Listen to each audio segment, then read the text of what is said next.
तो दोस्तों मैं आपको सबसे पहले ये बात बता दूं कि परसेंटेज को फ्रैक्शन में बदलना कोई बड़ी बात नहीं है।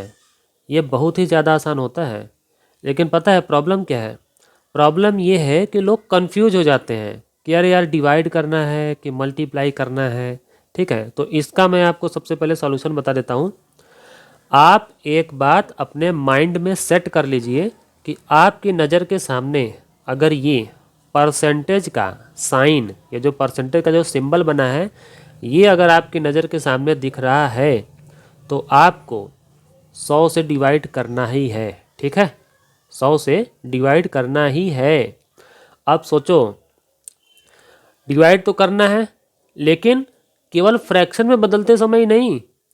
अगर आप परसेंटेज को फ्रैक्शन में बदल रहे हैं तो भी 100 से डिवाइड करेंगे, परसेंटेज को डेसिमल में बदल रहे हैं तो भी 100 से डिवाइड करेंगे। यानी सीधी बात मैंने आपको सबसे पहले बता दी कि परसेंटेज का ये जो सिंबल आपकी आंखों के सामने है, तो अब आपको अगले स्टेप में 100 से डिवाइड करना है। तो चलिए अब शुरू करते हैं। ये जो फटाफट कई तरह के यहाँ पे परसेंटेज लिखे हैं, जैसे ये दोनों तो सिंपल है, इसमें देखो डेसिमल है, इसमें देखो फ्रैक्शन है, ये मिक्स्ड फ्रैक्शन है, और ये तो 100 से ज़्यादा ही बड़ा है, 135 है। तो चलो मैं सबको, हर तरह का जो है परसेंटेज ना, इसको मैं आपको फ्रैक्शन में बदल के दिखाता हूँ। चलिए फटाफट।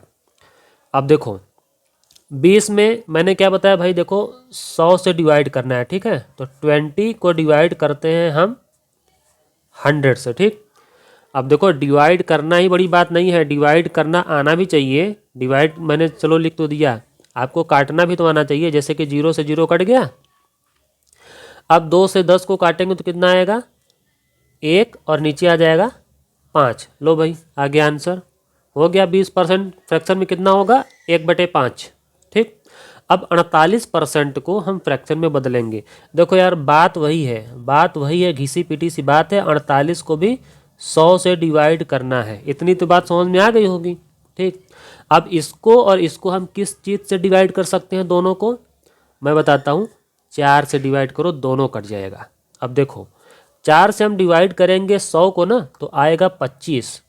ठीक, और 4 से आप डिवाइड करेंगे 48 को, तो ये आ जाएगा आपका ये 12। यही है आपका आंसर। अब देखिए जो 6.5 लिखा है 6.5, इसमें भी हमको वही करना है। 6.5 है, और क्योंकि परसेंटेज का यहाँ सिंबल लगा है तो हमको 100 से डिवाइड तो करना ही है। ठीक, अब हम ये न सोचें कि अरे यार ये डेसिमल लगा है, अब कैसे करें? तो डेसिमल का भी पैतरा सीख लो। इसमें ध्यान दो कि पॉइंट के बाद में, पहले नहीं, मैं बाद में बात कर रहा हूँ, ध्यान से समझ लो। पॉइंट के बाद में केवल एक डिजिट है। ठीक है, तो ऐसे कंडीशन में क्या किया करो कि उस पॉइंट को गायब कर दिया करो, पहली बात। और फिर पॉइंट के बाद में जितने डिजिट थे उतना ही जीरो नीचे जो है बढ़ा दिया करो। अब जैसे यहाँ 2 जीरो तो ऑलरेडी थे, 1 जीरो हम बढ़ा देंगे।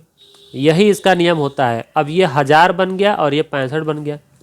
दोनों देखो यार 5 से तो कट ही जाएगा। 5 से काटेंगे इसको 65 को ना, तो आएगा हमारा 13। ठीक है, अब 5 से आप काटिएगा 1000 को, तो आपका आएगा कितना? 200। बस यही है आपका आंसर। ठीक, अब देखिए, अब ये थोड़ा सा फ्रैक्शन मॉडल का लग रहा है परसेंटेज, चलो कोई बात नहीं। ये जो मिक्स्ड फ्रैक्शन है, पहले तो हम इसको ना इम्प्रॉपर फ्रैक्शन में बदलते हैं। ठीक, तो इम्प्रॉपर में बदलते कैसे हैं ये देखो।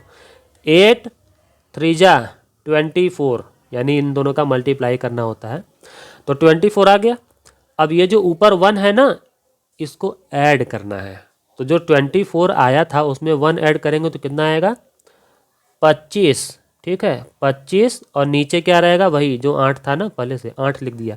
तो इतना तो हमने अभी तक केवल इसको थोड़ा सा इसका डिजाइन जो है ठीक कर दिया। ठीक है, अभी भी परसेंटेज का सिंबल लगा है। अब हमारा अगला काम क्या है?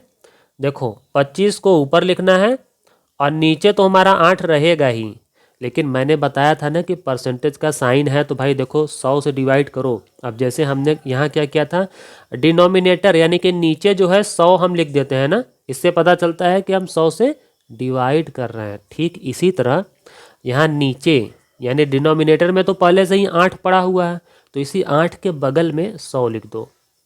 ठीक है, तो आपकी बात वही रह जाएगी कि भाई हमने देखो डिनोमिनेटर में 100 लगा तो दिया, अब पहले से 8 मौजूद है तो हम क्या करें।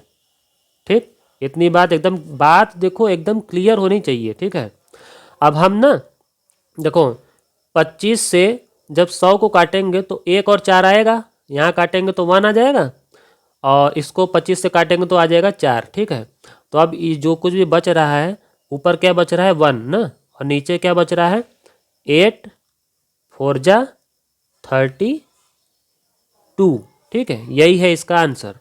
अब देखो 135%, ये तो कमबख्त 100% से भी आगे है। चलो कोई बात नहीं, हमको जो करना है वो तो हम करेंगे ही। देखो यार 135 लिख लिया, अब उसके नीचे हम क्या करेंगे 100। ठीक है, समझ में आ गया होगा, 100 तो हम लिखेंगे ही। अब क्या होगा कि हम देख रहे हैं ना कि ये भी 5 से कटेगा, वो भी 5 से कटेगा। देखो यार 100 को ना आप 5 से काटेंगे तो आएगा कितना 20, और 135 को जब आप 5 से काटेंगे ना आएगा आपका 27। लेकिन एक बात यार देखो, कॉमन सेंस है, जिस चीज़ से आप डिनोमिनेटर को डिवाइड करते हैं उसी चीज़ से आपको न्यूमरेटर को भी डिवाइड करना पड़ेगा। ऊपर नीचे सेम टू सेम प्रोसेस करना पड़ता है, नहीं तो सवाल जो है उस सवाल का सत्यानाश हो जाएगा, ये बात याद रखना। ठीक है, अब देखो, अब हम ये देख रहे हैं कि अरे यार ये तो इम्प्रॉपर फ्रैक्शन है। इम्प्रॉपर का मतलब होता है ना ऊपर वाला बड़ा और नीचे वाला छोटा। जैसे कि यहाँ पर देखो ऊपर वाला बड़ा था ना, ये नीचे वाला छोटा था, तो वो इम्प्रॉपर फ्रैक्शन था। तो इम्प्रॉपर फ्रैक्शन का कोशिश किया करो कि आखिरी में आंसर आते आते ना ये मिक्स्ड वाले फ्रैक्शन में आ जाया करे। ठीक है, तो यहाँ पर हम देख रहे हैं कि हमारा जो है ये इम्प्रॉपर फ्रैक्शन आ रहा है। तो अब इम्प्रॉपर फ्रैक्शन को जो है कि मिक्स्ड में कैसे बदलते हैं वो भी चलो देख लो। ये देखो इधर मैं बता देता हूँ अलग से, इतने एरिया में इसमें बस यही होता है कि आपको करना है क्या डिवाइड, 20 से डिवाइड करना है किसको 27 को। ठीक, तो ये तो हम जानते हैं कि 21 जा जो है 20 आएगा। ठीक है, बचा क्या 7। ठीक, तो ये जो 1 है ना, जो मेन आंसर है, जो क्वोशेंट है, इसको सबसे पहले लिखा जाता है। ठीक है, पहले ही लिखना, नहीं तो तुम्हें पाप लगेगा। चलो, और ये जो 7 है ये ऊपर लिखना है, यानी रिमाइंडर जो होता है नीचे वो ऊपर लिखा जाता है, और जो यहाँ पे ऊपर होता है वो नीचे लिखा जाता है, यानी 20 हमेशा नीचे का नीचे ही रहेगा। ठीक है, तो इस तरह से ये आ गया आपका आखिरी आंसर। तो अब देखो आपको मेरी बात अच्छे से समझ में आ गई होगी, और ये वीडियो देखकर आपको फुल कॉन्फिडेंस आया हो तो चैनल को ज़रूर सब्सक्राइब कर लेना।